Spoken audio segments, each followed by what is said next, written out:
Assalamualaikum warahmatullahi wabarakatuh. Bapak, Ibu, peserta PPG yang saya hormati. Pada kesempatan ini saya akan membahas tentang soal modul profesional akidah akhlak, topik 5, topik 6, topik 7, dan topik 8 yang berjumlah 20 soal lengkap dengan jawaban dan penjelasannya. Mudah-mudahan soal yang kita bahas hari ini bisa bermanfaat bagi Bapak Ibu. Soal nomor 1, topik 5, yaitu tentang aliran tasawuf dan tokoh-tokohnya. Pertanyaannya adalah, salah satu ajaran dalam tasawuf adalah konsep Widatul Wujud yang dikembangkan oleh Ibnu Arabi. Pertanyaannya adalah, bagaimana pemahaman konsep ini dalam kehidupan spiritual seorang sufi? Pertanyaannya adalah, bagaimana pemahaman konsep ini dalam kehidupan spiritual seorang sufi? Pilihan jawabannya adalah A. Menjaga keseimbangan antar dunia dan akhirat. Yang B. Memandang segala sesuatu sebagai perwujudan dari keberadaan Tuhan. Yang C. Menekankan ibadah wajib dan meninggalkan kehidupan dunia. Yang D. Mengutamakan amal perbuatan lahiriah dibandingkan batiniah. Yang E. Meyakini bahwa hanya wali tertentu yang dapat berhubungan langsung dengan Tuhan. Silahkan Bapak Ibu dijawab kira-kira mana dari pilihan jawaban A dan sampai dengan E yang paling tepat. Kalau sudah, kita bahas Bapak Ibu ya. Yang kita mulai dari bawah. Yang E ini menurut saya ini kurang tepat Bapak Ibu ya. Kemudian yang mengutamakan amal lahiriah juga ini kurang tepat. Kemudian yang C, menekankan ibadah wajib meninggalkan kehidupan dunia, ini kurang tepat di Bapak Ibu. Kemudian yang A, menjaga keseimbangan antara dunia dan akhirat, ini juga kurang tepat. Konsep Ibnu Arabi yang tepat adalah memandang segala sesuatu sebagai perwujudan dari keberadaan Tuhan. Ini B ya Ibu, Bapak Ibu jawabannya. Kita lihat jawabannya B ya. Ini penjelasannya, silakan dibaca.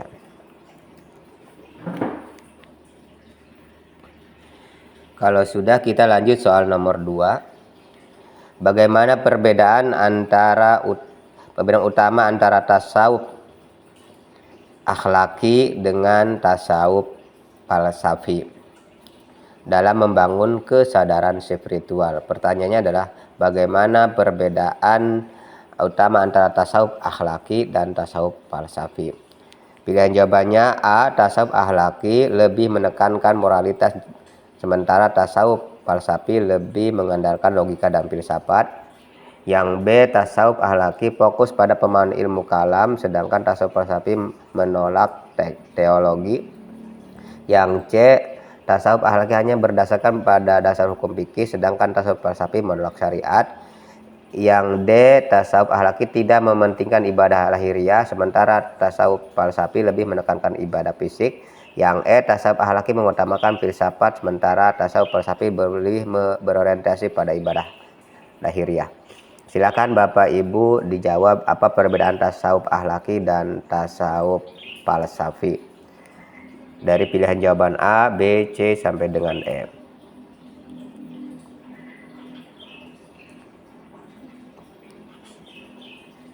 Sudah?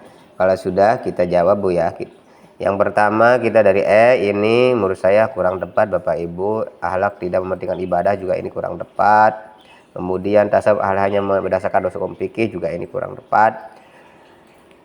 Kemudian yang tasawuf akhlaki fokus pada pemahaman ilmu kalam juga ini kurang tepat ya. Yang paling tepat perbedaan antara ilmu tasawuf akhlaki dan tasawuf falsafi adalah tasawuf akhlaki lebih menekankan moralitas, sementara tasawuf falsafi lebih mementingkan logika dan filsafat. Ini Bu ya, Bapak Ibu jawabannya A.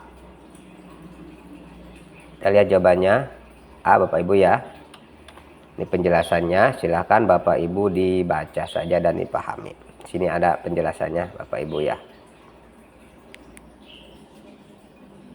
Kalau sudah, kita langsung soal nomor 3, topik 5. Imam Ghazali dikenal sebagai tokoh tasawuf yang berhasil mengharmonisasikan antara syariat dan tasawuf. Apa dampak utama pemikiran Al-Ghazali terhadap perkembangan tasawuf dalam Islam? Pertanyaannya, apa dampak utama pemikiran Al-Ghazali terhadap perkembangan tasawuf dalam Islam? A. Menjadikan tasawuf sebagai satu-satunya jalan menuju Tuhan. Yang B. Menghapus ajaran tasawuf dari dunia Islam karena dianggap menyimpang. Yang C. Menyatukan konsep tasawuf dengan ajaran fikih dan akidah Islam. Yang D. Mengajarkan ibadah hanya sah jika dilakukan secara batiniah. Dan yang E. Menolak pemikiran filsafat tasawuf secara keseluruhan. Silakan Bapak Ibu dijawab kira-kira mana jawaban yang paling tepat. Dampak utama pemikiran Al-Ghazali terhadap perkembangan tasawuf dalam Islam.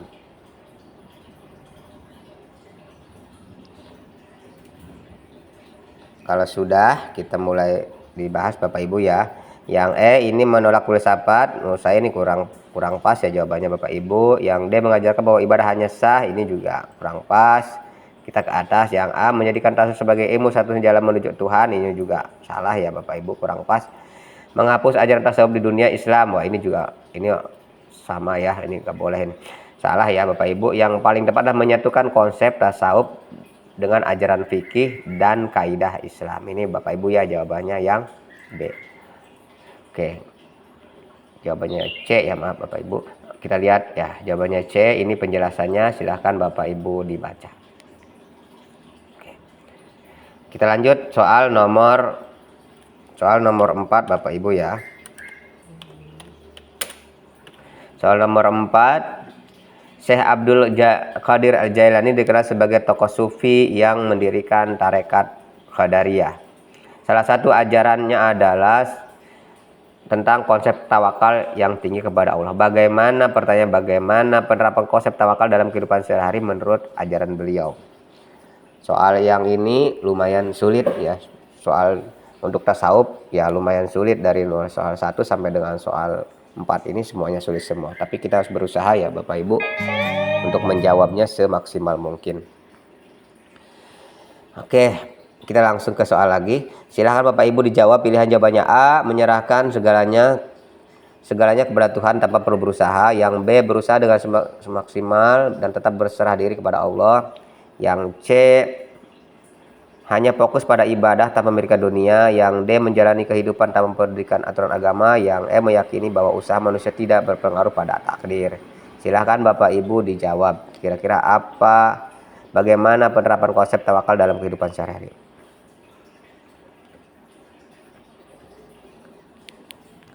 Kalau sudah, kita bahas ya Bapak Ibu. Yang E ini meyakini bahwa usaha manusia tidak berpengaruh, ini salah ya, kurang tepat Bapak Ibu. Kemudian menjalani kehidupan tanpa kepedulian atau agama juga ini waduh ngawur, ini nggak boleh, tidak tepat Bapak Ibu ya. Hanya fokus pada ibadah, tidak memikirkan dunia juga ini tidak boleh. Yang A, menyerahkan segalanya kepada Allah tanpa perlu berusaha juga ini aduh, ini kurang tepat Bapak Ibu. Yang tepat adalah berusaha dengan maksimal dan tetap berserah diri. Kita sebagai manusia harus tetap berusaha. Oke, ini jawabannya Bapak Ibu ya. Kita lihat ya jawabannya ini penjelasannya, silahkan Bapak Ibu dipahami saja. Kalau sudah, kita soal terakhir ya, topik 5. Ibnu Taimiyah adalah salah satu ulama yang memberikan kritik terhadap beberapa ajaran tasawuf. Kritik utama yang ia sampaikan berkaitan dengan apa? A, praktik tasawuf yang terlalu menekankan ibadah fisik tanpa spiritual. B, beberapa aliran tasawuf yang cenderung mengabaikan syariat Islam. Yang C, tasawuf yang terlalu mementingkan ilmu fikih dan mengabaikan zikir. Yang D, tasawuf hanya mengajarkan kecintaan terhadap dunia. Yang E, tasawuf tidak memperbolehkan ibadah lahiriah seperti sholat. Silakan Bapak Ibu dijawab. Kira-kira mana jawaban yang paling tepat, A sampai dengan E? Oke, kalau sudah kita jawab sama-sama Bapak Ibu ya. Yang E ini tasawuf tidak memperbolehkan ibadah lahiriah, ini kurang tepat. Kemudian yang tasawuf hanya mengajarkan cinta terhadap dunia juga kurang pas ya Bapak Ibu. Yang C, tasawuf terlalu mementingkan ilmu fikih juga ini kurang pas. Yang A, praktik tasawuf terlalu menekankan ibadah fisik tanpa spiritual, ini juga kurang pas ya Bapak Ibu jawabannya. Yang paling tepat adalah yang B. Beberapa aliran tasawuf yang cenderung mengabaikan syariat Islam. Coba ini kira-kira B atau bukan jawabannya Bapak Ibu.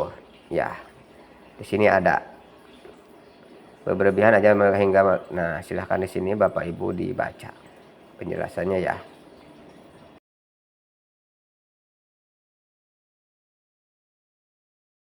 Selanjutnya topik 6 Bapak Ibu, yaitu tentang pembahasan objek pembahasan tasawuf. Soal nomor 1. Dalam ilmu tasawuf terdapat konsep hakikat yang menjadi tujuan akhir dari perjalanan spiritual seorang sufi. Pertanyaannya, apa makna hakikat dalam tasawuf? Pertanyaannya, apa makna hakikat dalam tasawuf? Pilihan jawabannya A, B, C, D, E sampai dengan E. A. Pemahaman mendalam tentang Tuhan yang hanya bisa dicapai oleh ulama tertentu. Yang B. Puncak perjalanan spiritual yang mengantarkan manusia kepada kesadaran akan keberadaan Tuhan. Yang C. Kewajiban menjalankan syariat Islam secara ketat tanpa memperhatikan aspek batiniah. Yang D. Pemisahan antara kehidupan dunia dan akhir secara mutlak. Yang E. Keyakinan bahwa amal lahiriah lebih penting daripada kebersihan hati. Silakan Bapak Ibu dijawab kira-kira mana jawaban yang paling tepat di antara A, B, C sampai dengan E. Pilihan jawabannya. Kalau sudah, kita jawab Bapak Ibu ya. Yang E ini keyakinan bahwa amal lahiriah lebih penting dari kebersihan hati. Ini kurang pas Bapak Ibu.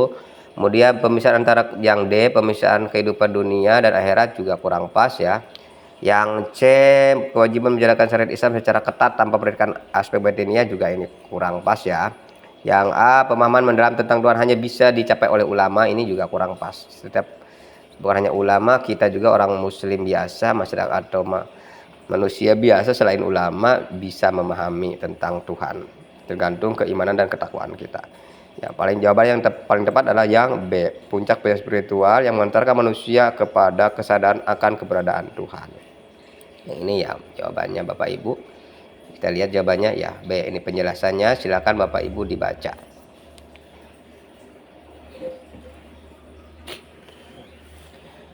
Kalau sudah, kita lanjut ke soal nomor 2. Dalam tasawuf seorang sufi melewati beberapa tahapan spiritual disebut dengan maqamat.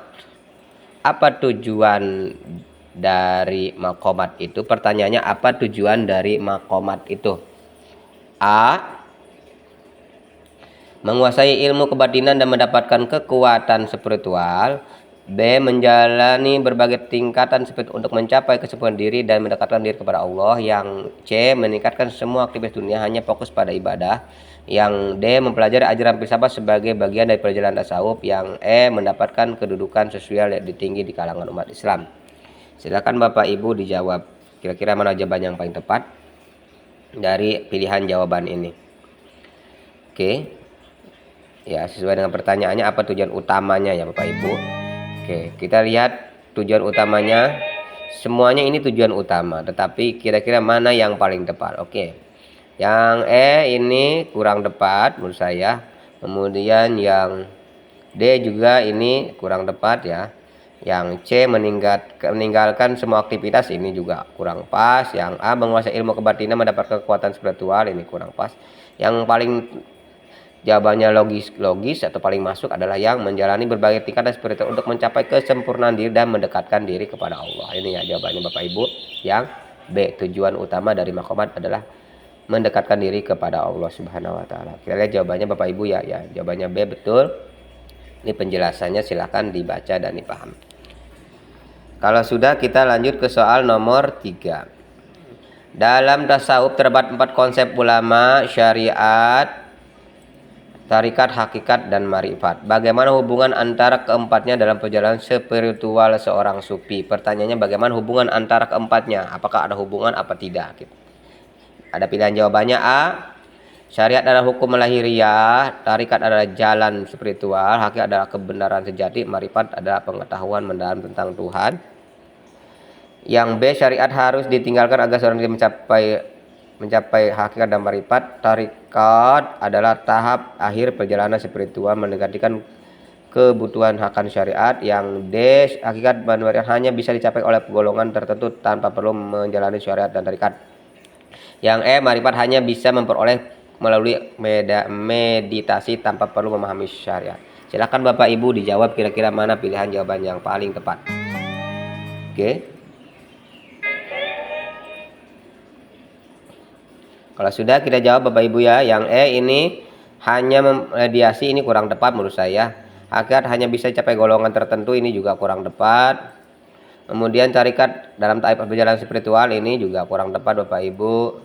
Syariat harus ditinggalkan agar, ini juga apalagi. Yang paling tepat menurut saya adalah syariat adalah hukum lahiriah tarikat. Nah ini sudah dijelaskan di sini Bapak Ibu ya. A yang paling tepat Bapak Ibu jawabannya ya. Kita lihat jawabannya ya A. Ini pemahamannya Bapak Ibu silahkan dibaca saja. Kalau sudah kita lanjut soal nomor 4 Bapak Ibu. Topik 6. Salah satu aspek dalam tasawuf adalah juhud. Bagaimana penerapan konsep juhud dalam kehidupan seorang muslim? Pertanyaannya adalah bagaimana penerapan konsep juhud dalam kehidupan seorang muslim? Ya, apa itu juhud ya? Oke.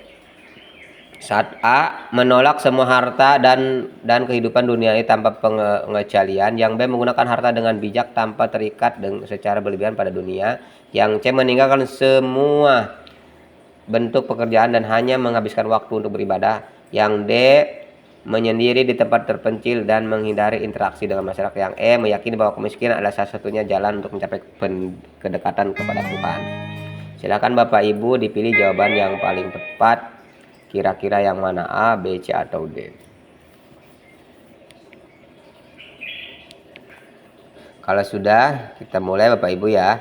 Yang E, menurut saya ini kemiskinan, ini kurang pas ya. Yang D, menyendiri juga kurang pas. Meninggalkan suatu bentuk, ini juga kurang pas Bapak Ibu.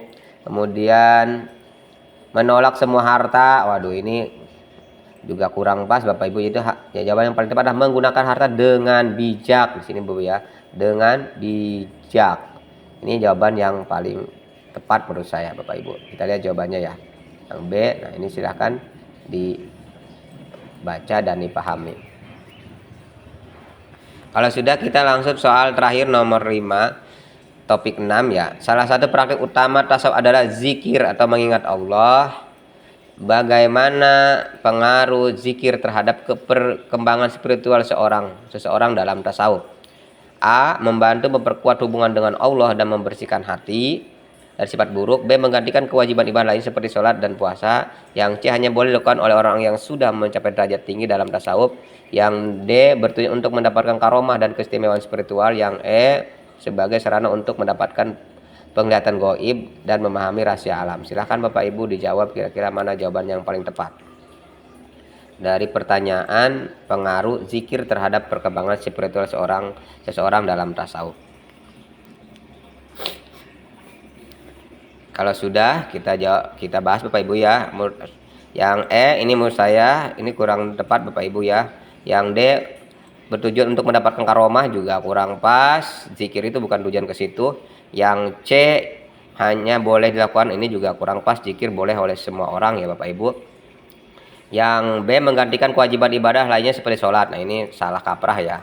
Zikir itu bukan menggantikan. Yang tepat jawabannya adalah membantu memperkuat hubungan. Jadi zikir itu fungsinya adalah memperkuat hubungan kita dengan Allah. Ini jawaban yang paling tepat Bapak Ibu, A ya. Nah ini jawabannya dan penjelasannya. Lanjut topik 7 Bapak Ibu, itu pendidikan nilai dan pendidikan karakter. Pertanyaannya adalah, di sebuah kelas terdapat seorang siswa yang sering terlambat mengumpulkan tugas meskipun ia selalu meminta maaf kepada guru dan berjanji untuk berubah. Namun pada kenyataannya, perilaku tersebut terus berulang tanpa adanya usaha untuk memperbaiki diri. Guru menyadari bahwa jika masalah ini terus dibiarkan, siswa tersebut tidak akan memahami pentingnya tanggung jawab dan dampaknya terhadap hasil belajar. Pertanyaannya adalah, apa langkah yang baik dilakukan oleh seorang guru untuk membantu siswa belajar dan menerapkan nilai tanggung jawab ini? Pilihan jawabannya A, mendiskusikan kesulitan yang dihadapi siswa terhadap siswa tersebut, memberikan bimbingan dan mencari solusi bersama agar ia dapat mengatasi hambatan yang membuatnya terlambat. Yang B, memberikan tugas tambahan dengan batas yang lebih ketat. Yang C, meminta siswa lain untuk membantu mengingatkan. Yang D, membiarkan siswa tersebut belajar sendiri. Yang E, memberikan hukuman. Silakan Bapak Ibu dijawab. Kira-kira mana jawaban yang paling tepat?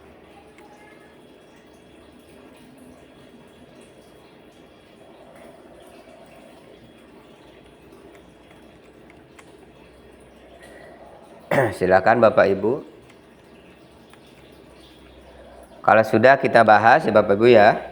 Oke, kita mulai dari E. Yang E menurut saya ini memberikan hukuman tidak pas ya Ibu sebagai seorang guru. Kemudian membiarkan siswa terus belajar sendiri juga ini kurang pas. Meminta siswa lain ini menurut saya kurang pas ya, karena siswa kurang sopan kalau meminta kepada gurunya untuk menghukum siswa yang lain. Ini kurang pas. Kemudian yang B memberikan tugas tambahan ya dengan batas yang lebih ketat, ini juga memberatkan siswa. Jawaban yang masuk logis atau mungkin yang lebih tepat adalah yang A Bapak Ibu ya. Mendiskusikan kesulitan yang hadapi siswa tersebut, memberikan bimbingan dan mencari solusi bersama agar ia dapat mengatasi hambatan yang membuatnya terlambat. Ini Bapak Ibu ya jawabannya. Nah ini ya, jawabannya A, benar. Betul, ini pembahasannya. Kalau sudah, kita lanjut soal nomor 2. Di sebuah sekolah setiap hari Senin diadakan upacara bendera sebagai bentuk penghormatan kepada negara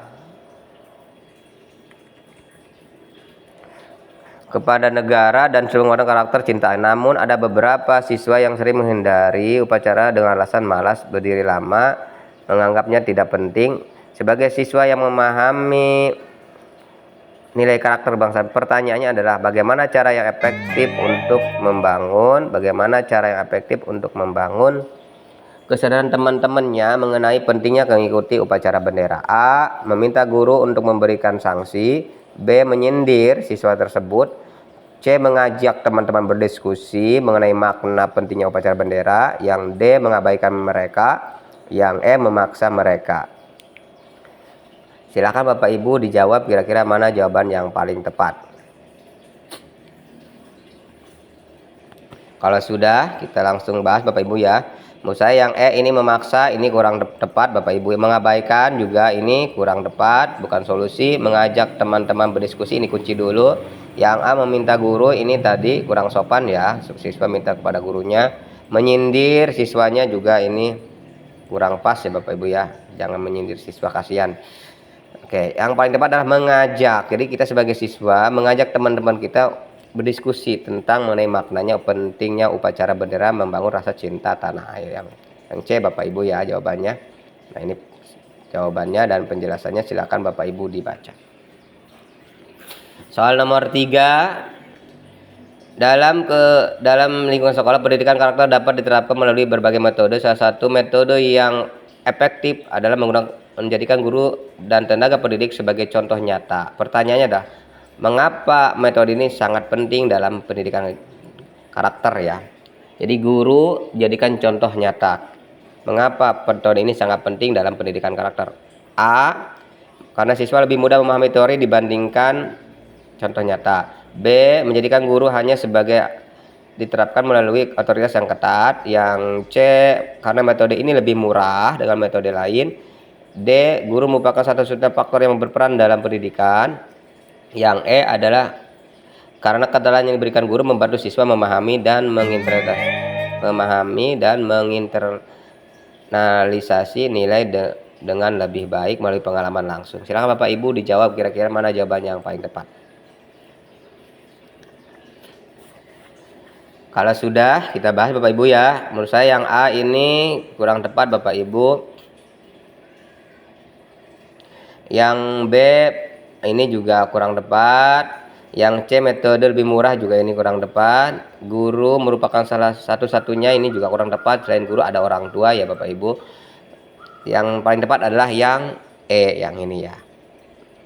Guru memberikan teladan, membantu siswa memahami ya, agar lebih baik lagi melalui pengalaman langsung. Yang ini Bapak Ibu ya jawabannya yang paling tepat, nomor 3. Nah ini jawabannya, ini penjelasannya.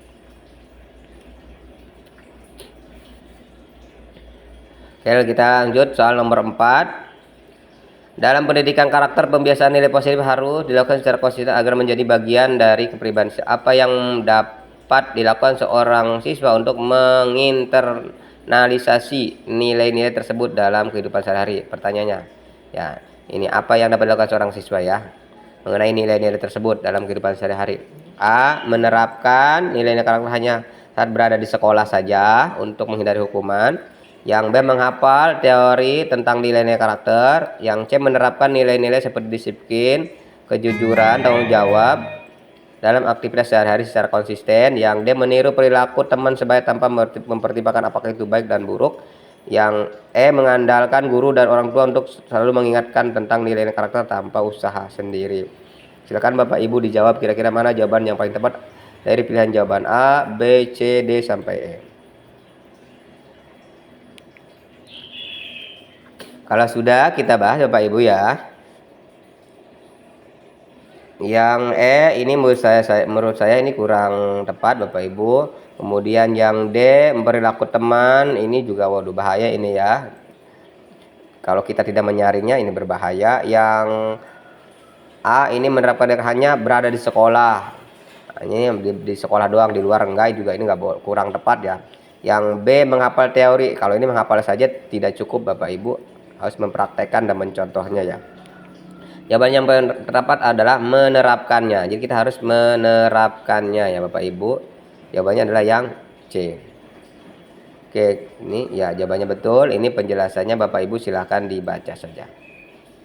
Kalau sudah kita langsung soal terakhir, topik ketujuh, yaitu tentang salah satu soal nomor 5. Salah satu tantangan dalam pendidikan adalah memastikan bahwa nilai-nilai yang diajarkan tidak hanya dihafal tetapi juga dipraktikkan dalam kehidupan sehari. Bagaimana strategi yang paling efektif untuk mencapai tujuan ini? Tujuannya ya. Bagaimana strategi untuk mencapai tujuan pendidikan karakter itu Bapak Ibu? A.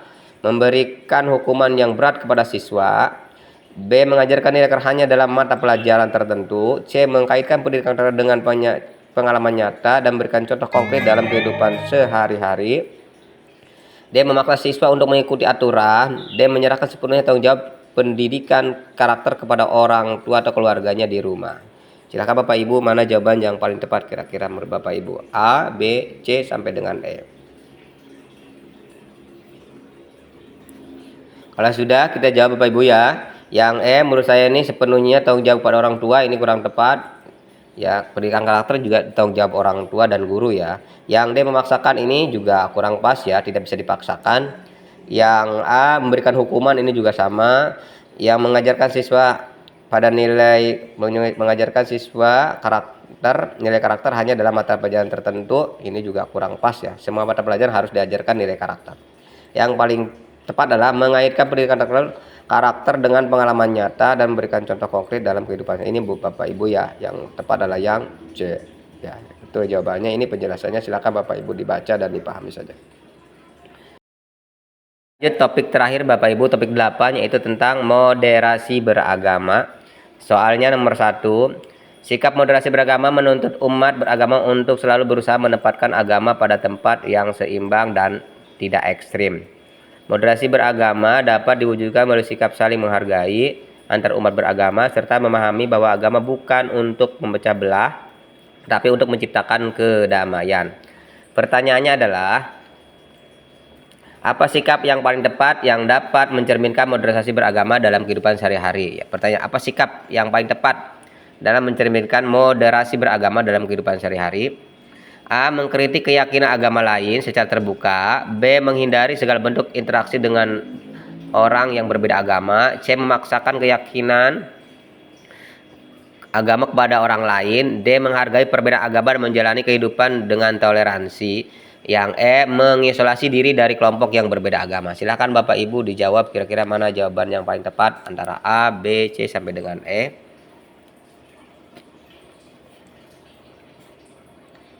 Kalau sudah kita bahas Bapak Ibu ya. Dari A, ini mengkritik keyakinan agama lain, ini kurang tepat Bapak Ibu ya, salah. Menghindari segala bentuk interaksi dengan orang, ya tidak bisa ya. Kita harus tetap berinteraksi walaupun berbeda agama, ini kurang tepat Bapak Ibu.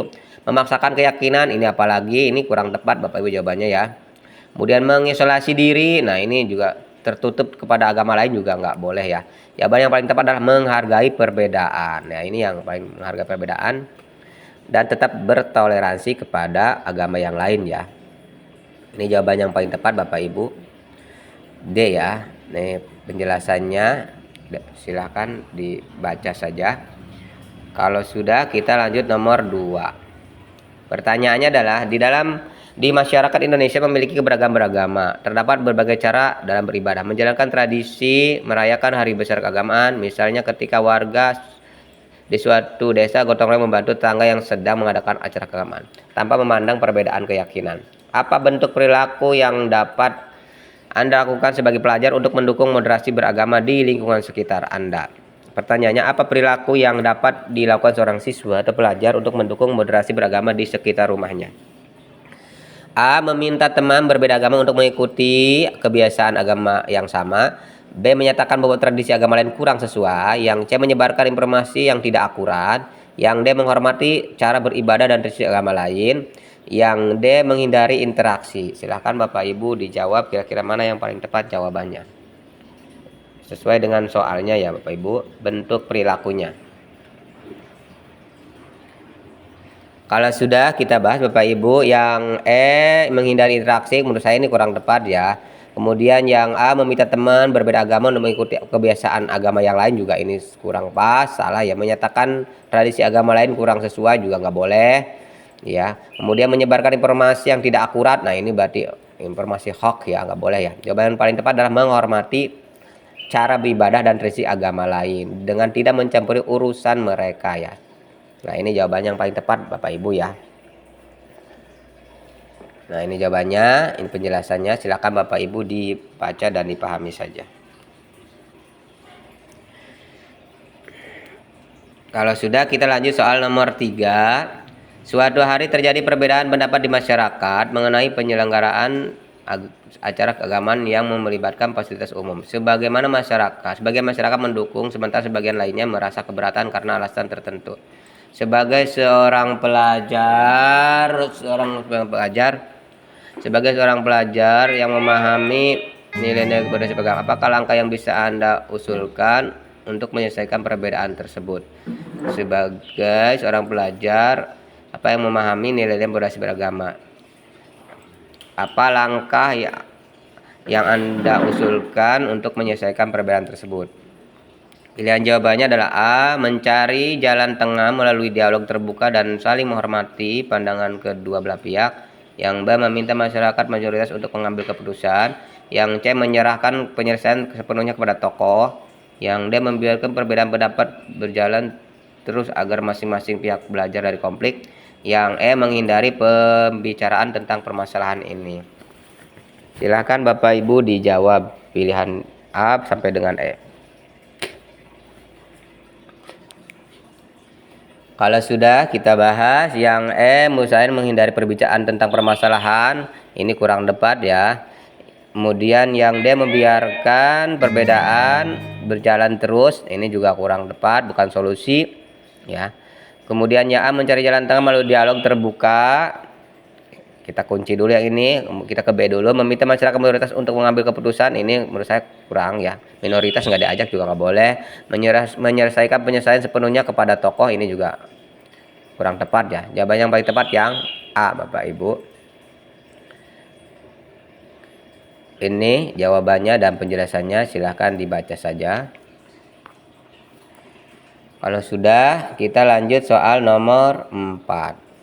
Dalam sebuah diskusi di sekolah, beberapa siswa memiliki pandangan berbeda mengenai cara berinteraksi dengan teman yang memiliki keyakinan yang berbeda. Sebagai seorang pelajar yang menjunjung tinggi moderasi beragama, sikap apa yang paling tepat dalam menghadapi perbedaan tersebut?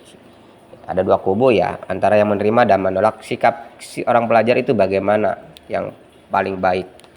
A. Menghindari teman yang berbeda agama agar tidak terjadi perbedaan pendapat. B. Memaksakan pandangan agama sendiri.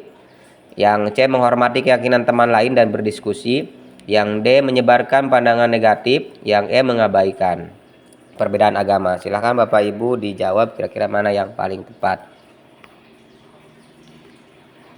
Oke, kalau sudah kita bahas yang E, ini menurut saya kurang tepat Bapak Ibu ya. Yang D. Menyebarkan pandangan negatif, ini kurang tepat. Yang A. Menghormati teman yang berbeda agama agar tidak terjadi perbedaan konflik. Menghindari teman yang berbeda, ini kurang tepat. Memaksakan, ini apalagi tidak boleh ya. Jawaban yang tepat adalah menghormati keyakinan teman lain dan berdiskusi. Nah ini yang paling tepat Bapak Ibu jawabannya. Jawabannya betul. Ya, ini penjelasannya. Silahkan Bapak Ibu dibaca dan dipahami. Kalau sudah, kita soal terakhir, topik 8. Di sebuah lingkungan yang beragam, ada perbedaan pendapat tentang bagaimana merayakan hari besar agama di ruang publik. Sebagian orang ingin acara tersebut berlangsung besar-besar, sementara yang lain merasa perlu ada batasan agar tidak mengganggu kenyamanan bersama. Bagaimana pendekatan yang paling sesuai dengan prinsip modernisasi beragama dalam menyelesaikan perbedaan? Nah, di sini ada sebuah masalah antara pihak satu dan pihak kedua yang bermasalahkan tentang kegiatan hari besar keagamaan. Oke, pilihan jawabannya A. Mengabaikan keluhan kelompok yang tidak setuju dan tetap melaksanakan acara sesuai keinginan kelompok mayoritas. B. Memutuskan sendiri tanpa berdiskusi. Yang C. Mencari solusi yang adil melalui dialog. Yang D. Melarang semua perayaan beragama di ruang publik agar tidak terjadi konflik. Yang E. Menyerahkan keputusan sepenuhnya kepada pemuka agama. Silakan Bapak Ibu dijawab kira-kira mana yang paling tepat.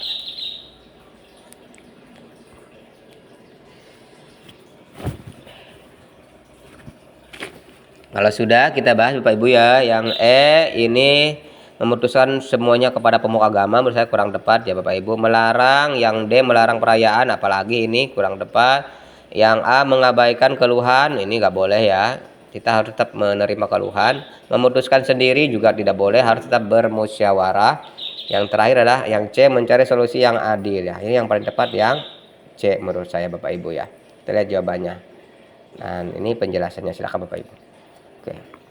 Alhamdulillah ya Bapak Ibu, selesai materi hari ini. Mudah-mudahan ada manfaatnya buat Bapak Ibu peserta PGR. Sekian dari saya. Assalamualaikum warahmatullahi wabarakatuh.